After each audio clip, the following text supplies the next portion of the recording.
The goal of everybody in the Loeb Center is to prevent Alzheimer's disease. And we're attacking different parts of the problem, but the common goal is to have a world with no Alzheimer's disease.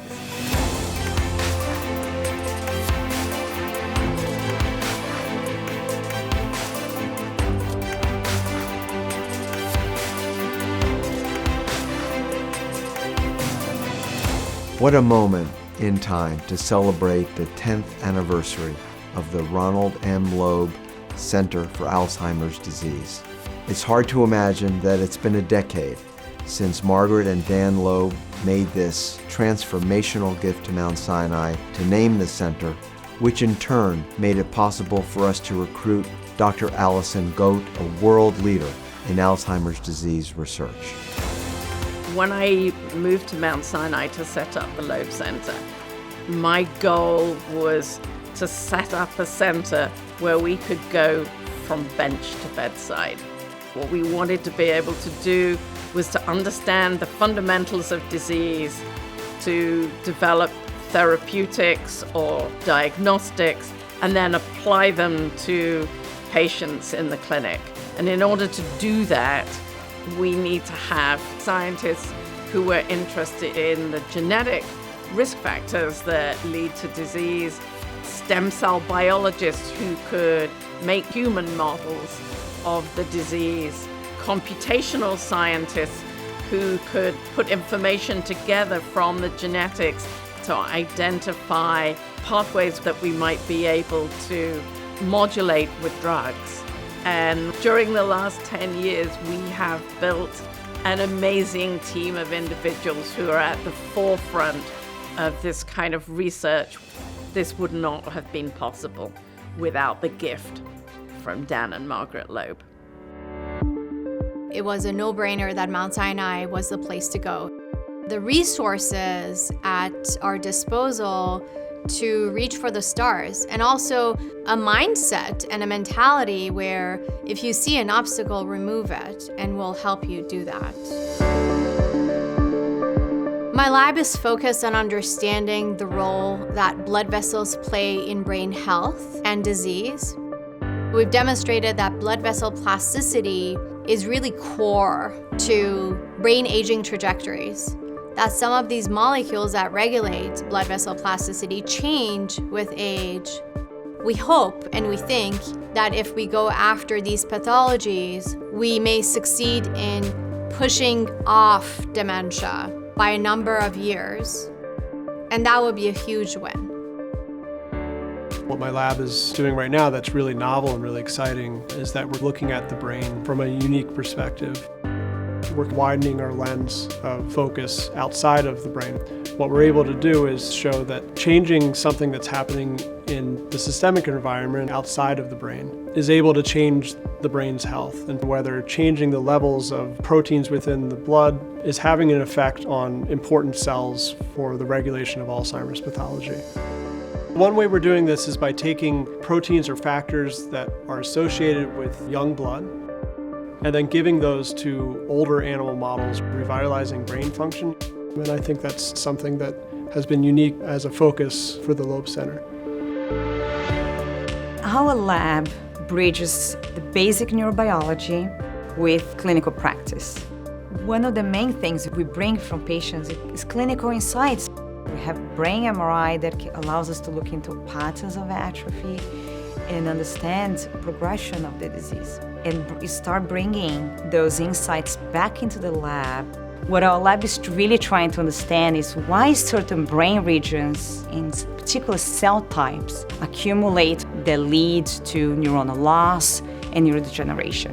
How this disease starts in hippocampal formations and progresses to neocortical areas.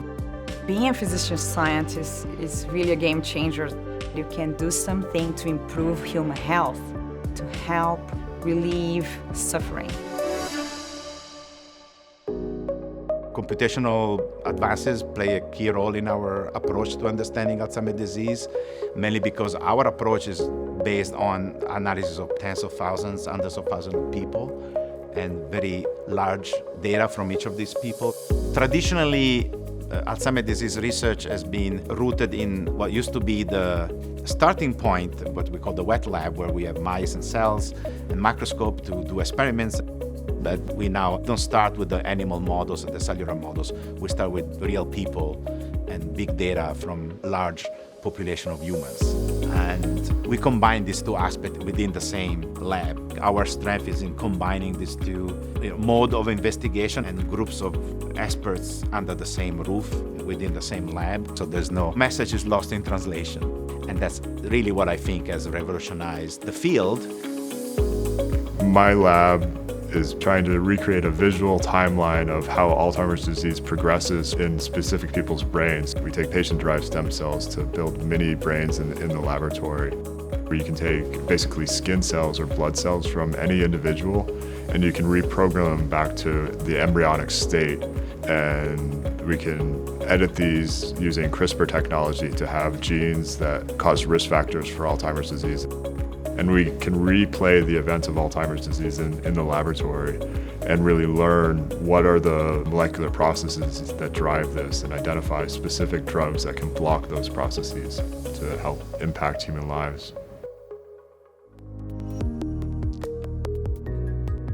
It's really truly an amazing time to be a neuroscientist, a neurogeneticist. AI and machine learning puts us in an amazing time because everything now is data-driven. My group focuses on neurodegenerative diseases such as Alzheimer's, Parkinson's, and ALS, and has been really in the forefront in collecting large amounts of data from human-derived tissues to profile them in a large scale and apply artificial intelligence and machine learning methods to identify these signatures and understanding the genetic risk factors and trying to understand their role in given cells. My lab focuses on using innovative sequencing technologies. We call it long-read sequencing. Long-read sequencing is a technology that allows you to sequence large number DNA molecule.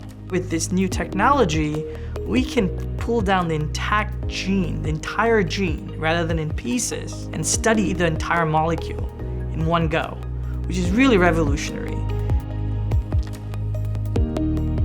We're studying a part of the brain called the hippocampus. The hippocampus is one of the first parts of the brain to be affected in Alzheimer's disease. We see abnormal accumulation of a protein, a factor called tau.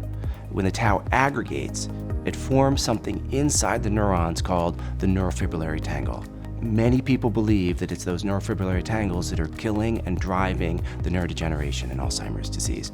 Nobody knows how and why these tangles form early in the memory center of the brain of patients with Alzheimer's disease, but by using our approach, we've identified a number of genes that regulate the formation of the tangles. One of those genes, the most promising one that we found, is called JADE1. It binds to the tangle and clears the tangle out of the brain and prevents new tangles from forming.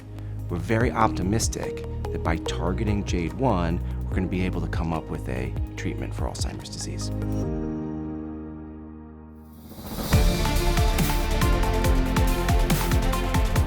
I would like to thank Dan and Margaret Loeb for believing in us, for investing in us, and allowing us to develop a world-leading Center for Alzheimer's disease. With the team that we've put together and built over the last 10 years, I'm confident that we can make that next step, that we can turn our fundamental understanding of the mechanisms of disease into novel treatments for Alzheimer's disease and ultimately to prevent the disease.